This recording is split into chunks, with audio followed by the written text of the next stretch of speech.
What's up guys, welcome back to the channel. Today, super requested video, I'm finally getting to it.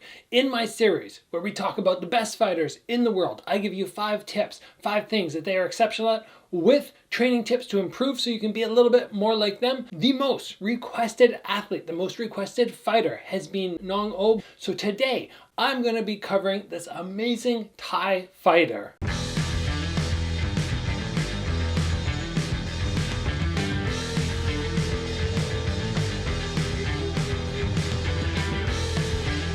Alright, Nong-O, man, I didn't really know about this fighter that much. It's crazy that I didn't, because when I started looking at his resume, I went Lumpini champion, Raja champion, 1FC champion, something like 317 fights if my memory serves correct. And even more odd, he is right at my weight class, and that is something that I'm usually very aware of. I'm aware of all the fighters in the world that are at my weight class and which guys I might potentially be competing against in the future. Now, of course, I'd seen Nong-O before, but it never really clicked, never really registered when people were saying his name that it was a guy I had watched. So today I went and I watched 4 of his fights, and wow, like, I see why everybody is so excited about this guy, why this video was so highly requested. So what we're going to do is we're going to get this episode started and talk about 5 things that I found incredibly exceptional about this guy. And keep in mind, as I watched him, because he's at my weight class, I went, okay, what would I be worried about? What would be the primary concerns if I was competing against this guy? Because like I said,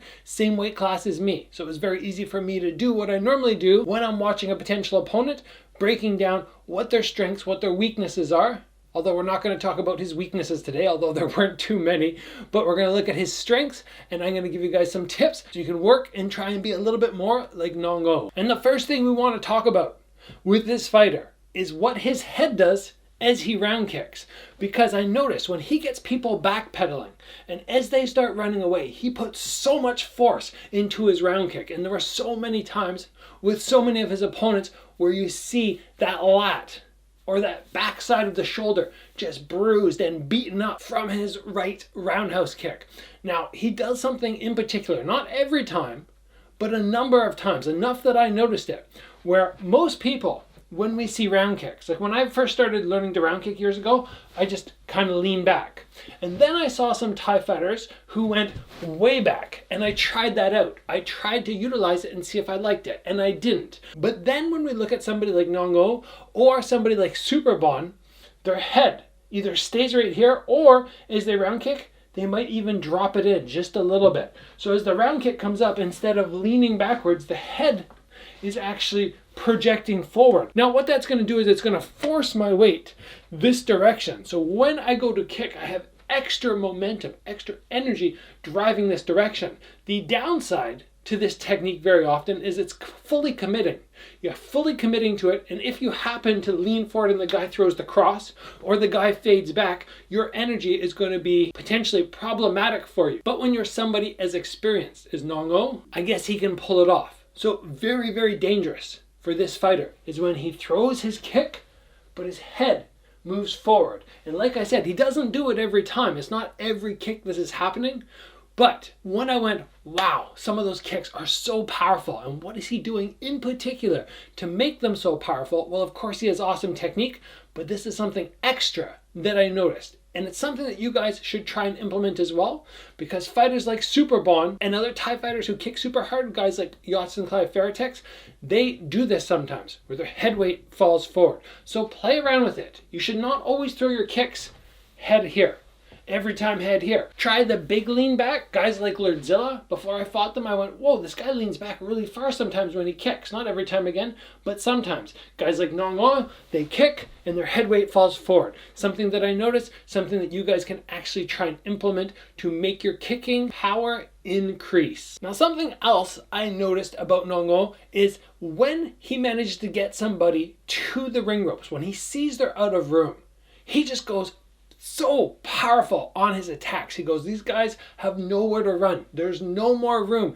And it's something being able to register when your opponent is in a safe zone or a danger zone and really going full out when they're in that danger zone. So in this clip here, we see him back up his opponent. His opponent gets to the ring ropes and then he just unloads on them. This is simply experience. This is utilizing power and full aggression at the right times. Because as we watch Nong-O fight, we go, okay, this guy is super aggressive, super powerful. He's somebody who would be scary to fight, but it's not non-stop pressure. It's not like he just comes and comes and comes. He takes time. He takes little breaks. He puts his arms down. He shakes out. He is not somebody who's just ferociously moving forward. That's the only thing he does. He picks his points where he decides to throw his whole body or his full attack in. And that's a smart fighter.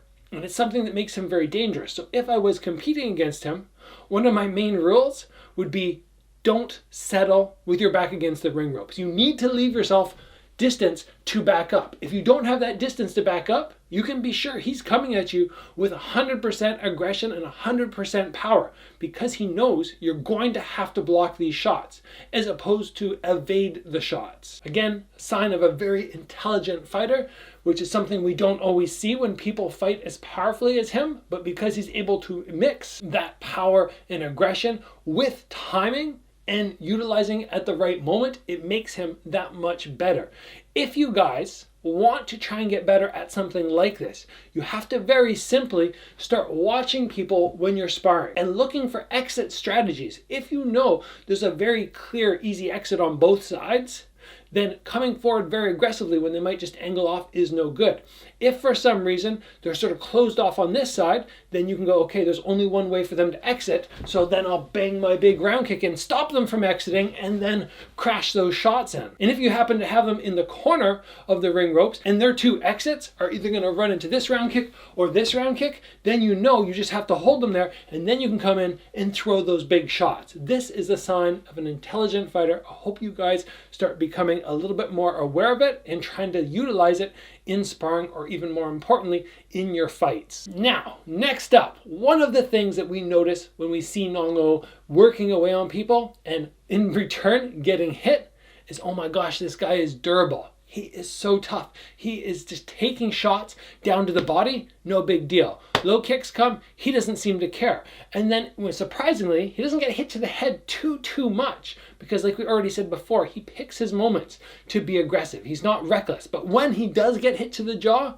especially with 4-ounce gloves that he's fighting with, it doesn't even look like he cares. He is a tough, durable guy. And that makes for a scary fighter, especially for somebody like myself. If I was going in and seeing this guy, I would go, okay, I'm going to have some kind of game plan where I don't just meet him head on. And maybe I'll try and break him down in a smart way, but it's going to be very difficult to do because he's so darn durable. And I guess that's something that happens when you've had 300 plus fights, as opposed to many people that he might be competing against who are foreigners when they don't have that much experience and that much durability. Now, how do you get this durable? Well, it's just one of those things that comes with time. I could give you guys a whole set of routines to beat your body and, bang those legs, but it's not going to happen in a month or 2 months. We're talking years in the making. But that doesn't mean you guys can't start down the road. So what I used to do years ago is I'd obviously do my sparring, I'd do my normal training, and then at the end of each session, we would condition each other's legs. We just stand there and exchange low kicks and take them. And then sometimes we just put our hands up and have the guy just punch you in the body. And then we were even at a point where we were just exchanging bare shin round kicks into the ribs and off the lats, just to get stronger, just to get tougher, and just to let your body become a little bit more familiar with that durability which you need to be a high-level fighter who will not get hurt when you get touched with the lightest shot. If you want to get better at durability, I'd say just put in five minutes at the end of 2 or 3 sessions a week, where you just do a little bit of banging on the body. It doesn't need to be so severe that you walk away like that. You want it to hurt a little bit, but not so much that it's going to damage you for your next session. From here, guys, I want to talk about his pressure. Nong-O, his pressure that he brings in the fight. And most people, when I see them as pressure fighters, they're people who are always on you. It's like they're tracking you. You move, they track you. They move, they track you. And they're always punching, and they're very, very aggressive. But this guy's a little different. As we said, he's a smart fighter. He picks his moments to be a pressure fighter. And if for some reason he sees that you're okay or you're moving around, he'll give you time. He'll wait for you to come in. Then he'll clip you with a big shot. And then when you're hurt, the pressure comes. That's when he brings it. He's a smart pressure fighter, not just somebody who brings pressure and just hopes it works. And that to me is much more dangerous. I have fought many pressure fighters in my career. I'm a pressure fighter myself most of the time. But when we look at somebody like this, somebody who will bring the pressure, if you get hurt or he sees weakness or you get tired, whatever the situation, you have to be extra careful of fighters like this, because with their intelligence means you have one little moment where you slip and they're on you and they're going to bring a massive amount of pressure because they're not constantly going and going and going where they might burn themselves down, where they go max and they only have 80% left because they've been going too hard. Nong-O, when he goes, it looks like a real 100% because he waits for his moments. Now, training-wise, this is something that I've tried to do in training, but I've never had much success because I don't like taking massive breaks, because a big part of my game is cardio. So if I get on the bag and I'm working away, I'm kind of like tap, tap, tap, and I just do a little bit, and then I go, okay, now's my moment. And then I start, and then I back out and I take my break. And I just work, think about a moment where again I might be able to rip. I don't like that style. It's not for me. But that doesn't mean it's not for some of you guys out there. So what you need to do is very simply like I just did. You're on the bag. Touch, touch, touch, touch, touch. And then bam, bam, bam, bam. And then back to light or back to movement. And then again you move in, smack, smack, smack, smack. Hitting really hard.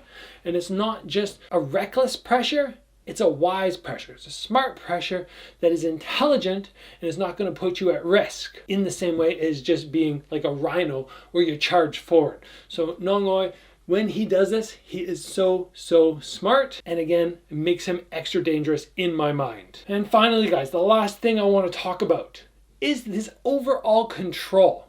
The control that he has in the ring. And it's somewhat similar to what we already talked about. But when he gets in there and he's putting on pressure, he's very smart. But again, he only does that at the right time. Then when he backs away or somebody attacks him, it's very rare for him to take a big punch where his head gets jolted, at least without him responding and then winning that exchange. His control and his ability to go, okay, you know what? I scored some big shots. I'm going to back out. I'm going to give this guy a moment. And then he tags him with something he sees they're weak, and then he goes on the control. It looks to me like when he's fighting, it's very difficult for his opponents to get control of any moment of the fight. Maybe they have a split second where they take control, but then he takes back over very fast. And this is a very dangerous fighter because you have to figure out how are you going to take control of this match. When he's on the offense, when he's aggressive, it's super dangerous.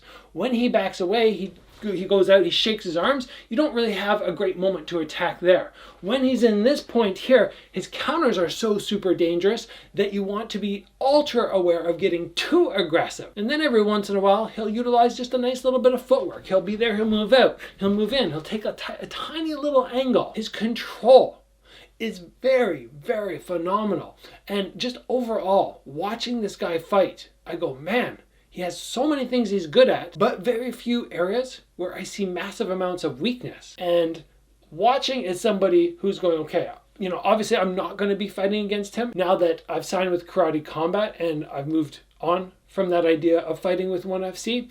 But if I was going to be competing against this guy, I would be going, holy smokes, the weakness area, which I usually like to exploit in my opponents, I go, okay, here are their strengths, here are their weaknesses. His strengths are really high. There's a lot of them. There's a whole bunch. In terms of weaknesses, which I can usually find and figure out what is going to be easiest for me to go on attack, what's going to be easiest for me to exploit, as I watch him, granted, only for about 4 fights in half an hour, but as I watch, I go, whoa, there's not too many. There are some, of course. Everybody has a weakness, but there's very few.